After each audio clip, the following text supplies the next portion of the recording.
জান্নাতের পরিচয় কি?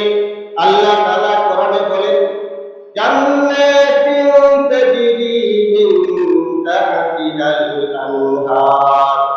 আল্লাহ তাআলা হুকুম যদি তুমি মানতে পারো, আল্লাহ তোমাকে এমন একটা জান্নাত দান করবেন, তার মধ্যে নহর প্রবাহিতমান আছে, নহরের ঝর্ণা আছে, দুধের নহর আছে, শরাবের নহর আছে, মধুর নহর আছে, পানির নহর আছে। বান্দা, তুমি যদি একবার জান্নাতের মধ্যে যাও, চিরজীবন, সারা জীবন তুমি কখনো বৃদ্ধ হবে না।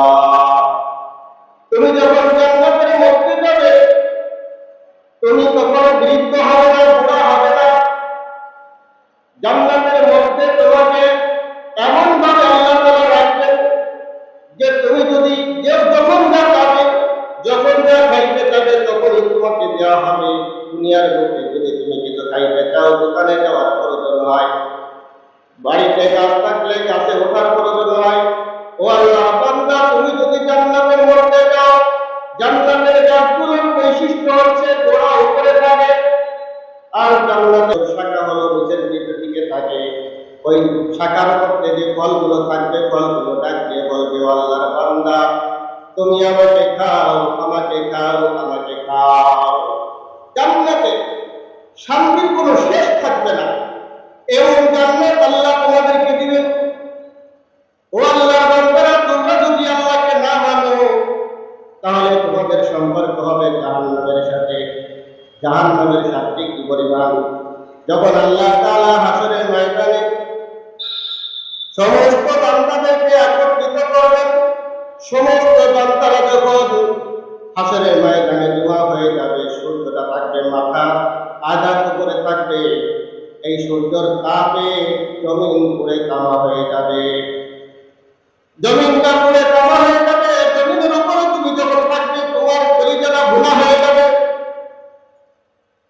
এখানে আল্লাহ রাব্বুল আলামিন হাসরের ময়দানের জমিনকে তামা বানাবেন, লোহা কেন বানাবেন না? লোহাও তো বানাইতে পারতেন, স্বর্ণ তো বানাইতে পারতেন, রূপা বানাইতে পারতেন। আল্লাহ তাআলা স্বর্ণ, রূপা, লোহা না বানাইয়া তামা কেন বানাবেন? হযরত ওসমান হারুনী রাহমাতুল্লাহি আলাইহি বড় বুজুর্গ ছিলেন, খাজা মুঈনুদ্দিন চিশতি রাহমাতুল্লাহি আলাইহি ওস্তাদ। এক সফরে শীতের মৌসুমে তার খাদেমকে বললেন, যাও দেখো কোথাও আগুন পাও নাকি। অজু করার প্রয়োজন, অজু করার পর নামাজ পড়ব। খাদেম আগুনের খোঁজে বেরিয়ে যায়। সন্ধান করতে করতে করতে করতে খাদেম দেখে এক জায়গায় আগুন নিয়ে মানুষ পূজা করে। ওসমান হারুনী রাহমাতুল্লাহি আলাইহি উস্তাদ তার খাদেম যখন ওই আগুনের কাছে যাওয়ার পর তাদের কাছে বললেন, আমাকে একটু আগুন দাও। আমার উস্তাদ ওযু করবেন, ওযু করার পর নামাজ পড়বেন। অগ্নি পূজকেরা বলল যে আমরা আগুনের পূজা করি, তুমি আসছো আমাদের কাছে আগুন নেওয়ার জন্য, আমরা তোমাকে আগুন দিতে পারবো না। যে আগুন আমাদের প্রভু, সেই আগুন এখন পূজা করতেছি, এখন তোমাকে আগুন দেওয়া যাবে না। খাদেম নৈরাশ হইয়া ওসমান হারুনী রাহমাতুল্লাহ আলাইহির কাছে চলে আসলেন। ওসমান হারুনী রাহমাতুল্লাহ আলাইহি খাদেমের কাছে বললেন, ও খাদেম, তুমি কি আগুনের সন্ধান পাও নাই? খাদেম ওস্তাদকে বললেন, হুজুর আমি আগুন পেয়েছিলাম, কিন্তু একদল লোক আগুনের পূজা করতেছে, তারা আগুন দিল না, আগুন দিতে অস্বীকৃতি জানালো। ওসমান হারুনী রাহমাতুল্লাহ আলাইহি বললেন, আমাকে সেইখানে নিয়ে যাও। খাদেম যখন ওসমান হারুনী রাহমাতুল্লাহ আলাইহি ওই আগুনের কাছে নিয়ে যায়, ওসমান হারুনী রাহমাতুল্লাহ আলাইহি বললেন, তোমরা আগুনের পূজা কেন করো? তারা বলল, আমরা আগুনের পূজা এই জন্য করি যে আমাদের মৃত্যুর পরে আগুন আমাদের জ্বালাবে না। উসমান হারুনী রাহমাতুল্লাহি আলাইহি বললেন, ও আল্লাহর বান্দাগণ, তোমরা তো দীর্ঘদিন আগুনের পূজা করতেছো, একটু পরীক্ষা করে দেখো আগুনের মধ্যে হাত দিয়ে দেখো জ্বালায় কিনা। তখন অগ্নি পূজকেরা বলল, ও আল্লাহর বান্দা, তুমি কি বলো? আগুনের স্বভাবই তো জ্বালানো, তুমি কি চাও নাকি আগুন আমাদের জ্বালাই দিতে? উসমান হারুনী রাহমাতুল্লাহি আলাইহি বললেন, তোমরা কি বলো আগুনের স্বভাব জ্বালানো? এই কথাটা ঠিক না। আগুনের স্বভাব যদি জ্বালানোই হইতো, তাহলে ইব্রাহিম আলাইহিস সালামকে কেন জ্বালাইল না? আগুনের স্বভাব যদি জ্বালানোই হইতো, মুসা আলাইহিস সালাম তুর পাহাড়ের মধ্যে গেলেন আল্লাহ তাআলার সাক্ষাতের জন্য। আল্লাহ তাআলার নূরের তাজাল্লি পাহাড়কে পোড়াইয়া ছারখার করে দেয়, মুসা পড়ে না। ও অগ্নি পূজকেরা, তোমরা যে বলছো আগুনে জ্বালায় দেয়, তাহলে ইব্রাহিম আলাইহিস সালাম কেন জ্বললেন না? মুসা আলাইহিস সালাম কেন জ্বললেন না? এর অর্থ কি? অগ্নি পূজকেরা বলল, আমরা মুসা বুঝি না, হারুন বুঝি না, তুমি যদি কিছু দেখাইতে পারো তাহলে আমাদেরকে পরীক্ষা করে দেখাও যে আগুন জ্বালায় না। উসমান হারুনী রাহমাতুল্লাহি আলাইহি ওইখানে অগ্নি পূজকদের একটা সন্তান পাশে ছিল, সেই সন্তানটাকে কোলে নিয়ে আল্লাহু আকবার বলে আগুনের মধ্যে ঝাঁপ দিয়ে দেয়। তখন ওই অগ্নি পূজকেরা সাথে সাথে বলে ওঠে, ভাই রে, তুমি যদি আগুনের মধ্যে যাও তোমাকে পোড়াবে, আমাদের কোনো সমস্যা নাই, আমাদের সন্তানটাকে কেন তুমি আগুনের মধ্যে নিয়ে গেলা? কিছুক্ষণ পর অগ্নি পূজকেরা দেখে হযরত উসমান হারুনী রাহমাতুল্লাহি আলাইহি আগুনের মধ্যে বাচ্চাকে নিয়ে খেলাধুলা করতেছে। সুবহানাল্লাহ। উসমান হারুনী ওই বাচ্চাটাকে নিয়ে কিছুক্ষণ খেলাধুলা করার পর আবার আল্লাহু আকবার বলে আগুনের থেকে যখন বেরিয়ে আসলো, তখন অগ্নি পূজকেরা মনে করলো, হায় রে, আমরা কোন আগুনের পূজা করি, যেই আগুনে এই লোকটারে জ্বালাইল না, ইনিই তো খোদা, এই লোকটাই তো আসল খোদা। অগ্নি পূজকেরা সাথে সাথে হযরত উসমান হারুনী রাহমাতুল্লাহি আলাইহির কদমে সিজদায় পড়ে যায়। উসমান হারুনী রাহমাতুল্লাহি আলাইহি বলেন, ও অগ্নি পূজকেরা, তোমাদের স্বভাব তো এটাই, যদি কোনো আশ্চর্য জিনিস তোমরা দেখো তখন সাথে সাথে তার সিজদা করা শুরু করো। আসলে আগুনের মধ্যে যাওয়া, আগুন আমাকে না পোড়ানো, এইটা আমার কোনো কারামতি না, এটা আল্লাহ তাআলা আগুনকে হুকুম করেছেন আমাকে জ্বালাবে না, এই জন্য আগুন আমাকে জ্বালাইতে পারে না। তোমরা যদি ঈমান আনতে চাও, ওই আল্লাহর উপর ঈমান আনো যে আল্লাহ তাআলা আগুনকে হুকুম করলে আগুনে জ্বালায়, আর আগুনকে হুকুম করলে জ্বালায় না। তখন অগ্নি পূজকেরা বলল, সেই আল্লাহর উপর যদি ঈমান আনি তাহলে আমাদের ফায়দা কি হবে? আল্লাহ তাআলা যদি ঈমান আনি, আল্লাহ আমাদের কি করবেন? তার পরিচয়টা কি? উসমান হারুনী রাহমাতুল্লাহি আলাইহি বলেন, ইন্নাল আবরারা লাফি নাঈম ওয়া ইন্নাল ফুজ্জারা লাফি জাহিম। ও আল্লাহর বান্দারা, আল্লাহর ইবাদত যদি তুমি ঠিক মতো করতে পারো, আল্লাহর কথা মতো যদি তুমি চলো, তোমাদের সম্পর্ক হবে জান্নাতের সাথে। আর যদি আল্লাহর নাফরমানি করো, আল্লাহর কথা মতো না চলো, তোমাদের সম্পর্ক হবে জাহান্নামের সাথে। জান্নাতের পরিচয় কি? আল্লাহ তাআলা কোরআনে বলেন, জান্নাতুন তাজরি মিন তাহতিহাল আনহার। আল্লাহ তাআলা হুকুম যদি তুমি মানতে পারো, আল্লাহ তোমাকে এমন একটা জান্নাত দান করবেন, তার মধ্যে নহর প্রবাহিতমান আছে, নহরের ঝর্ণা আছে, দুধের নহর আছে, শরাবের নহর আছে, মধুর নহর আছে। একবার জান্নাতের মধ্যে যাও, চিরজীবন সারা জীবন তুমি কখনো বৃদ্ধ হবে না। তুমি যখন জান্নাতের মধ্যে যাবে, তুমি কখনো বৃদ্ধ হবে না, বুড়া হবে না। জান্নাতের মধ্যে তোমাকে এমন ভাবে আল্লাহ তাআলা রাখবেন যে তুমি যদি যখন যা পাবে, যখন যা খাইতে চাবে তখনই তোমাকে দেওয়া হবে। দুনিয়ার মধ্যে যদি তুমি কিছু খাইতে চাও, দোকানে যাওয়ার প্রয়োজন হয়, বাড়িতে গাছ থাকলে গাছে ওঠার প্রয়োজন হয়। ও আল্লাহর বান্দা, তুমি যদি জান্নাতের মধ্যে যাও, জান্নাতের গাছগুলোর বৈশিষ্ট্য হচ্ছে গোড়া উপরে থাকে, আর জান্নাতের গাছগুলোর শাখা হলো নিচের দিকে থাকে। ওই শাখার মধ্যে যে ফলগুলো থাকবে, ফলগুলো ডাকবে, বলবে ও আল্লাহর বান্দা, তুমি আমাকে খাও, আমাকে খাও, আমাকে খাও। জান্নাতে শান্তির কোনো শেষ থাকবে না, এমন জান্নাত আল্লাহ তোমাদেরকে দিবেন। ও আল্লাহর বান্দারা, তোমরা যদি আল্লাহকে না মানো, তাহলে তোমাদের সম্পর্ক হবে জাহান্নামের সাথে। জাহান্নামের শাস্তি কি পরিমাণ! যখন আল্লাহ তাআলা হাসরের ময়দানে সমস্ত বান্দাদেরকে একত্রিত করবেন, সমস্ত বান্দারা যখন হাসরের ময়দানে জমা হয়ে যাবে, সূর্যটা থাকবে মাথা আঘাত করে থাকবে, এই সূর্যের তাপে জমিন পুড়ে কামা হয়ে যাবে। জমিনটা পুড়ে কামা হয়ে যাবে। জমিনের উপরে তুমি যখন থাকবে, তোমার কলিজাটা ভুনা হয়ে যাবে।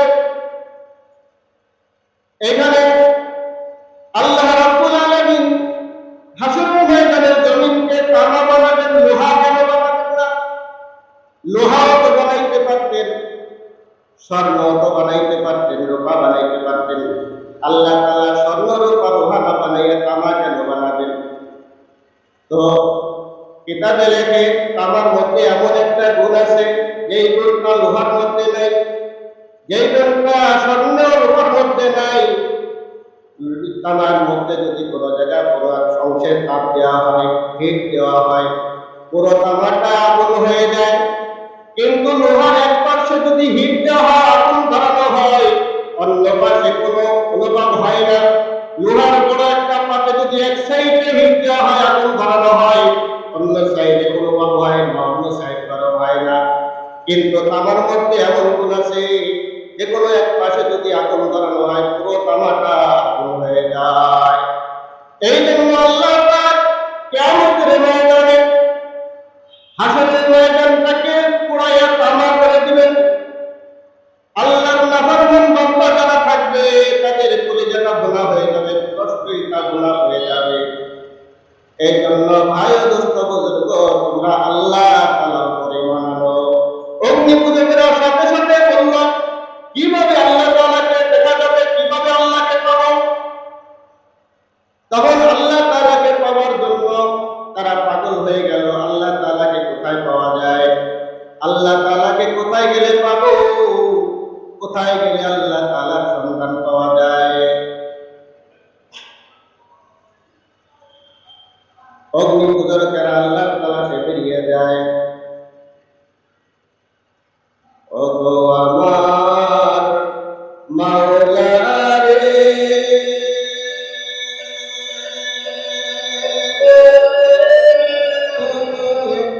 ওরে আমার মাবুদ রে, কোথায় গেলে পাইব তোমার ঠিকানা? কোথায় গেলে পাইব তোমার ঠিকানা? তোমাকে পাইবার আশে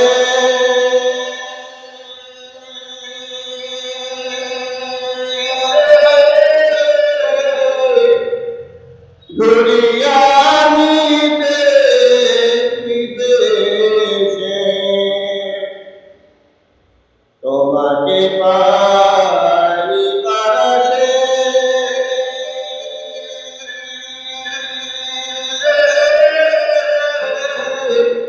ঘুরিয়া আমি বিদেশে। কোরআনের ময়দানে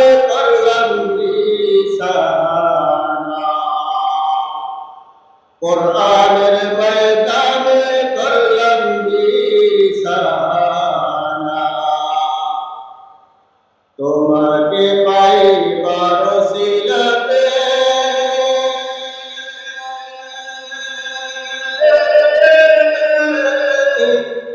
হাত দিয়েছি পীরের হাতে,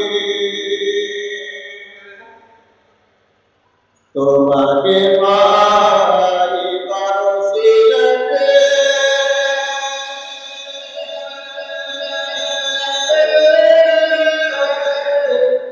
হাত দিয়েছি পীরের হাতে, পারবাইব কি মনকে জানতে মনের বাসনা, পারবাইব কি জানতে মনের বাসনা। সাথে সাথে অগ্নি পূজকেরা আল্লাহর সন্ধানে বেরিয়ে পড়ে, কিন্তু তোমরা আল্লাহ তাআলাকে কিভাবে পাবে? আল্লাহ তাআলাকে তো দেখা যায় না, আল্লাহ তাআলার তো কোনো শরীর নাই, আল্লাহ তাআলার তো কোনো আকার আকৃতি নাই, আল্লাহর কোনো রং নাই, আল্লাহর কোনো কালার নাই। হিসে কাসদার মুলকে ও আন্দাজ নে আওলে ওর আলম নে আওয়াজ নে আওলে ওর আলম নে আওয়াজ নে। আল্লাহ তাআলাকে তুমি দেখতে কিভাবে? আল্লাহ তাআলাকে তুমি পাবে কিভাবে? আল্লাহ তাআলাকে তো দেখা যায় না, আল্লাহ তাআলাকে তো ছোঁয়া যায় না, আল্লাহর তো কোনো কালার নাই, আল্লাহ তাআলার তো কোনো রং নাই, কিভাবে আল্লাহ তাআলাকে পাবে? এই জন্য আল্লাহ তাআলা তার বান্দাদেরকে বলে দিয়েছেন, ও আমার বান্দারা, তোমরা যদি আমি আল্লাহকে ভালোবাসতে চাও, তোমরা যদি আমি আল্লাহকে মহব্বত করতে চাও, তোমরা যদি আমি আল্লাহর রঙে রঙিন হতে চাও, তাহলে আমার নবী মুহাম্মদ রাসূলুল্লাহ সাল্লাল্লাহু আলাইহি ওয়াসাল্লামের রঙে রঙিন হও। কুল ইন কুনতুম তুহিব্বুনাল্লাহ ফাত্তাবিউনি ইউহিব্বুকুমুল্লাহ। ও আল্লাহর বান্দারা, তোমরা যদি আল্লাহ তাআলাকে ভালোবাসতে চাও, আল্লাহ তাআলা বলে দিতেছেন, ও আল্লাহ, ও বান্দা, তুমি যদি আমি আমার নবী আল্লাহকে ভালোবাসতে চাও, ফাত্তাবিউনি ইউহিব্বুকুমুল্লাহ, আমার নবীকে তোমরা অনুসরণ করো, তাহলে আল্লাহ তাআলা তোমাদেরকে ভালোবাসবে। আল্লাহকে কোথায় পাওয়া যাবে? কোথায়? নবীর অনুসরণ যদি আমি করতে পারি, আমি আপনি করতে পারি, তাহলেই কেবলমাত্র আল্লাহ তাআলাকে পাওয়া যাবে। নবীর স্মরণ, নবীকে মানা এত সহজ না। নবীকে মানতে হলে নবীর আখলাক, নবীর চরিত্র আমার আপনার মধ্যে আনতে হবে, ঠিক কি না? কি বলেন? তাহলে আমি আপনি নবীকে কিভাবে পাবো? নবীর চরিত্র কিভাবে আমার মধ্যে আপনার মধ্যে আসবে? এই জন্য আমার আপনার ওই নবীর চরিত্র মতো যারা চলে, আল্লাহর হুকুম মতো যারা চলে, আল্লাহর আদেশ মেনে যারা চলে, নবীর তরিকা মতো যারা চলে, এমন একজন আল্লাহ ওয়ালার হাতে আমার আপনার হাত দেওয়া দরকার। কি বলেন, ঠিক না? আল্লাহ তাআলা এই জন্যই বলেছেন, ওয়া কুনু মা'আস-সাদিকিন। ও আল্লাহর বান্দারা, ও আমার বান্দারা, তোমরা যদি আমাকে পাইতে চাও, আমাকে যদি তোমরা মহব্বত করতে চাও, তাহলে আমাকে যারা ভালোবাসে, আমাকে যারা মহব্বত করে, আমার হুকুম মতো যারা চলে, তাদের কাছে তোমরা চলে যাও। তাদের কাছে চলে গেলে তারা এমন একটা পথ তোমাদেরকে দেখাই দিবেন, এমন একটা পথ তোমাদেরকে দেখাই দিবেন, এই পথে তুমি যদি চলতে পারো, তাহলে আমি আল্লাহর সন্তান তুমি পেয়ে যাবে। সহবাতে সালেহ তেরা সালেহ কুনাদ, সহবাতে সালেহ তেরা সালেহ কুনাদ, সহবাতে তালেহ তেরা তালেহ কুনাদ।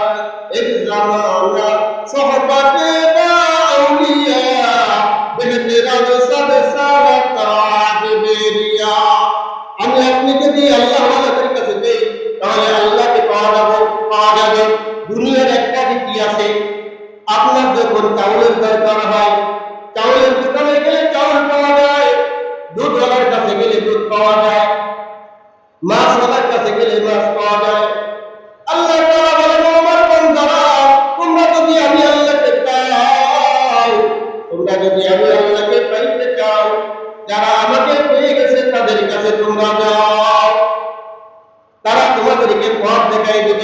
এই পথে চললে আমি আল্লাহকে পাবা, এই পথে চললে জাহান্নামে যাইতে হবে।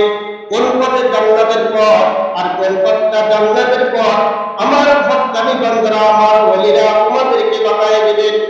এই জন্য আমার আপনার দরকার এমন একজন বান্দার হাতে হাত দেওয়া, যেই বান্দা আল্লাহ তাআলাকে পেয়ে গেছে, যেই বান্দার মধ্যে আল্লাহর মহব্বত আছে, আল্লাহর হুকুম একটাও লঙ্ঘন করে না, নবীর তরিকা লঙ্ঘন করে না, আল্লাহর হুকুম মতো চলে, নবীর তরিকা মতো চলে, এমন একজন লোকের হাতে হাত দেওয়া দরকার।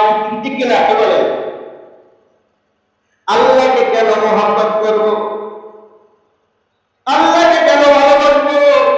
ও আল্লাহর বান্দা, আমরা মনে করি আমরাই আল্লাহকে ভালোবাসি। না না, এই কথাটা ঠিক না।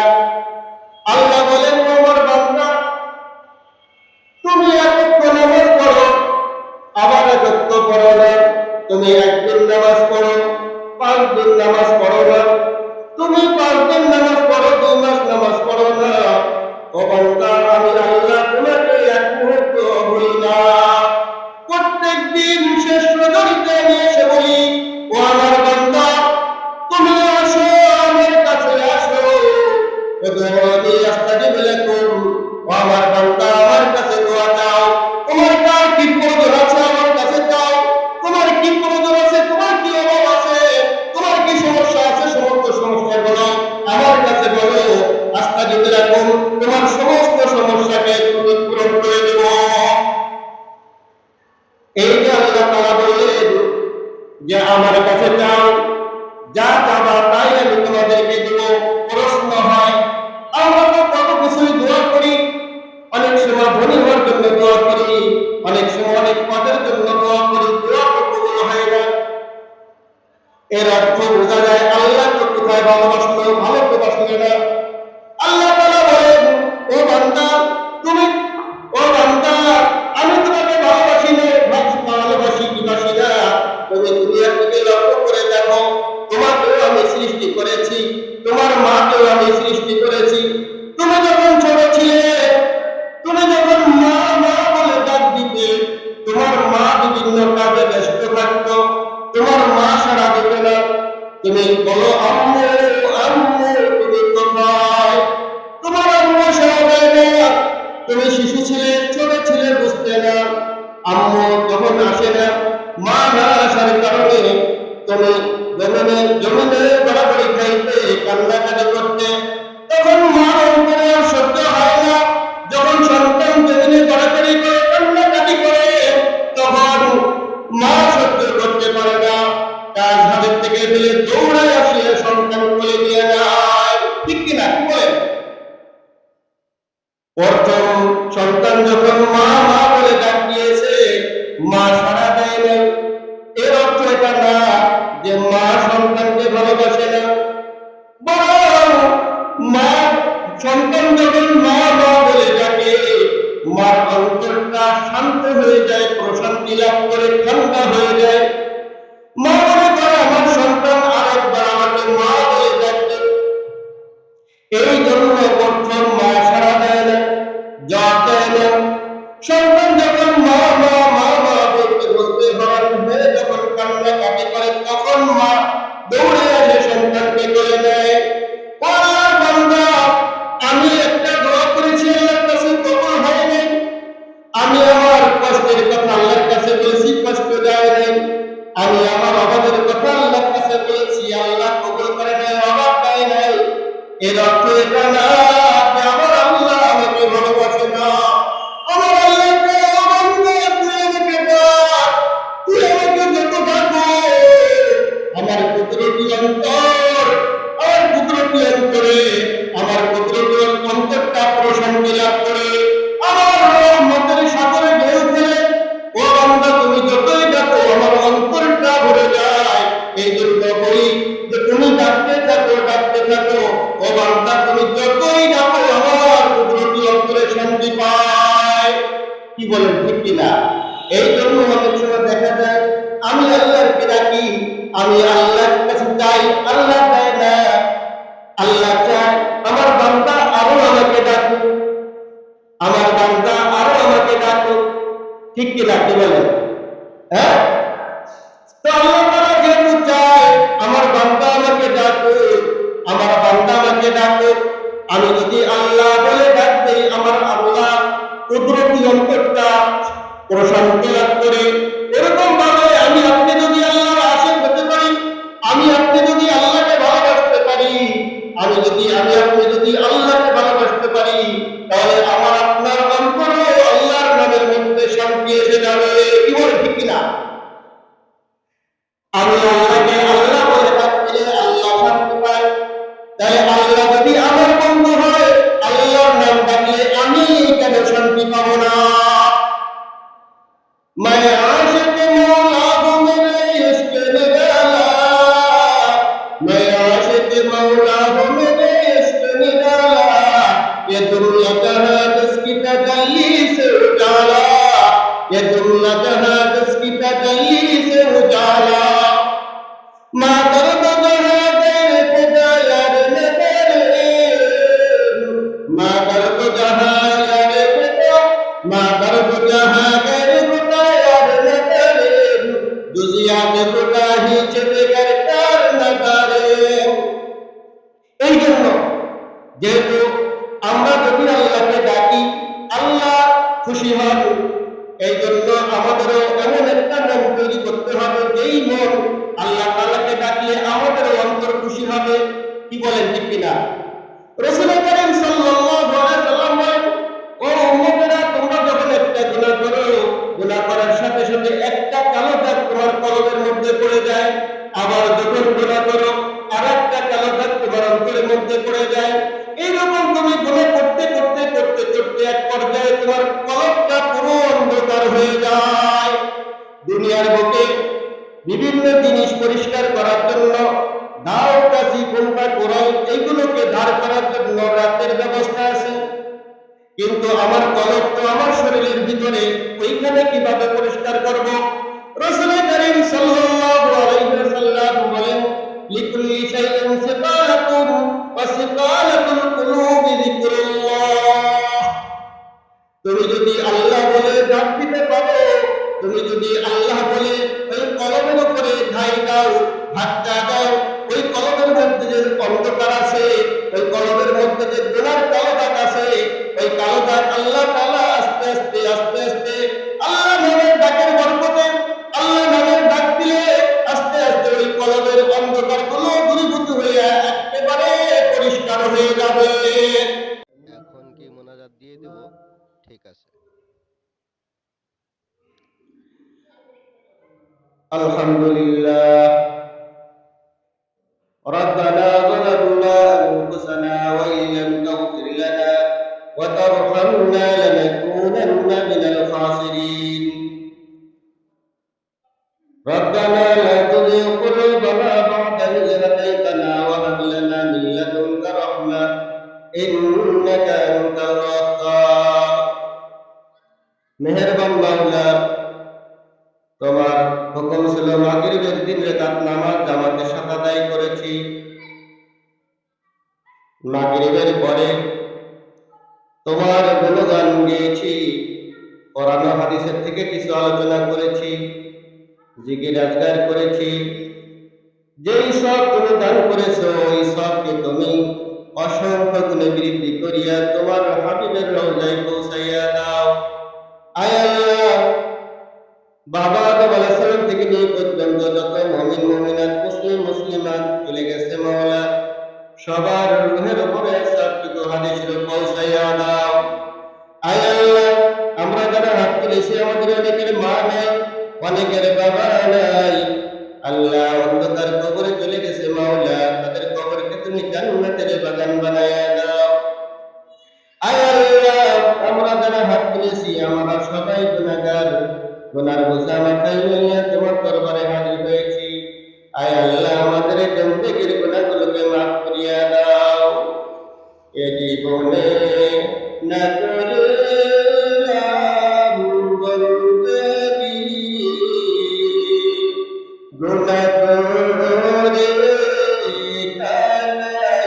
কাটাইলাম জিন্দেগী, গুনাহ করে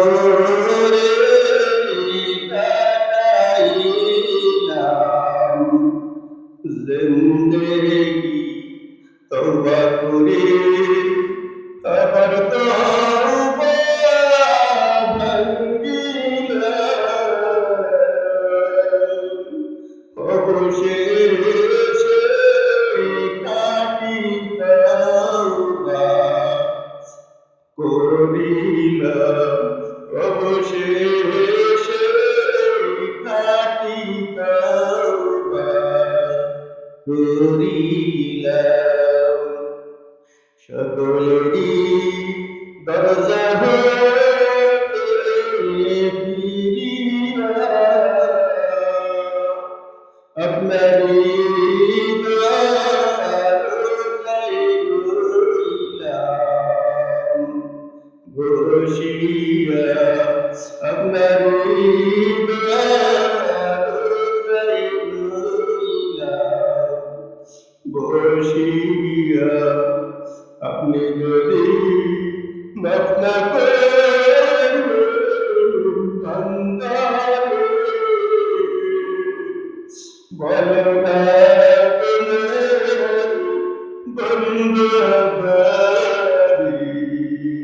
করদারি, বলো না বন্দাদারি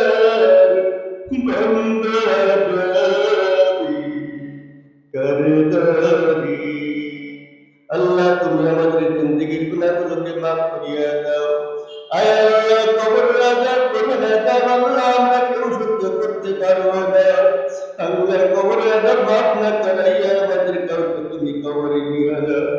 আল্লাহ গো, সবগুলো যখন দংশন করতে থাকবে, আল্লাহ সবগুলো তো মাটির নিচে চলে যাবে, আমরা কেউ সহ্য করতে পারবো না। আল্লাহ কবরের আযাব না মাফ না করাইয়া আমাদের কাউকে তুমি কবরে নিও না। আল্লাহ তোমার কাছে ফরিয়াদ, আল্লাহ দুনিয়ার মধ্যে যত নিয়ামত আছে সবচেয়ে বড় নিয়ামত হচ্ছে ঈমান। আল্লাহ আমরা সকলে যেন ঈমানের মতো দৌলত নিয়ে কবরে যাইতে পারি, তৌফিক আপনি দান করিয়া দেন। রব্বির হামহুমা কামা রাব্বায়ানি সগীরা, রব্বির হামহুমা কামা রাব্বায়ানি সগীরা। ربنا تقبل منا إنك أنت السميع العليم وتب علينا إنك أنت التواب الرحيم وصلى الله تعالى على خير خلقه محمد وآله وأصحابه أجمعين برحمتك يا